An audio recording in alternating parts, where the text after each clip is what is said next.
ആനച്ചേട്ടന്മാർക്ക് അവിടെയുള്ള ആനച്ചേട്ടന്മാർക്കൊക്കെ ടെൻഷനായിട്ട് ഇങ്ങോട്ട് കയറി പോരുക. പക്ഷെ ആ ഇതായതുകൊണ്ടേ കടന്നു പോരുകയല്ല. ഇതായതുകൊണ്ട് തോട് ആനക്കാണോ തോട് ബുദ്ധിമുട്ടാ. ചക്കയുടെ ഇത് മുഴുവൻ ഉണങ്ങിയിരിക്കുകയാണേ. കണ്ടോ, വേനലിൻ്റെ ഇതാ. പിന്നെ ഇവിടെ വന്നിട്ട് ഈ കാലാവസ്ഥയുടെയും കൂടെ അതാന്ന് തോന്നുന്നു മധുരം കൂടിയത്, ഡ്രൈ ആയതുകൊണ്ട് അല്ലേ.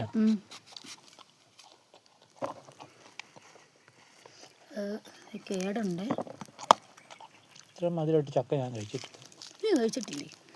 അതുകൊണ്ട് തന്നെ വിയറ്റ്നാമുകാരിലേക്ക് നല്ല മധുരം ഉണ്ട് ഓൾറെഡി.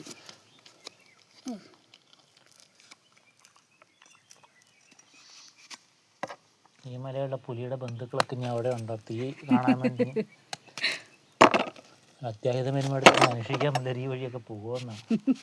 വേഗം വെട്ടി അകത്ത് കയറിക്കോ.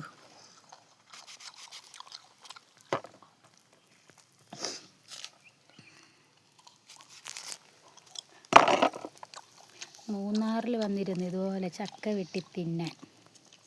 അതിന് വേണ്ടേ ഇത് കണ്ടോ, എനിക്ക് ഏറ്റവും ഇഷ്ടമുള്ള സാധനം ഇത്. എനിക്കിഷ്ടമുണ്ടോ ചവണിയുടെ കത്തിയുള്ള ആണോ? ഇതിലൂടെ ഇങ്ങനെ വേസ്റ്റായിട്ട് ഇട്ടാൽ പറയും, ഇതിൻ്റെ അകത്ത് ഇങ്ങനെ വേണ്ടാണ്. കഴിക്കണോ? നോക്കട്ടെ. അതെ, നമ്മളിവിടെ ഇട്ടാൽ മതിയോന്നാണ്. ചക്ക വേസ്റ്റിന് അങ്ങോട്ട് ഇടണം. എന്നാൽ ഒരു ചാക്ക വല്ലതും ഉണ്ടെങ്കിൽ അതിൻ്റെ അകത്തേക്ക് നമുക്ക് ഇടാമെന്നല്ല. ഇതാണ് നമുക്ക് ഈ വേസ്റ്റ് മാനേജ്മെൻറ്റിനുള്ളൊരു സംഭവം സെറ്റാക്കാൻ പറയണത്. നമ്മൾ ഈ ഒരു ദിവസം 2 ദിവസത്തേക്ക് താമസിക്കുന്ന ലെവലിലല്ല നമുക്ക് വേസ്റ്റ് മാനേജ്മെൻറ്റ് നോക്കേണ്ടത്. കാലത്തേക്ക് നമുക്ക് അതിനകത്ത്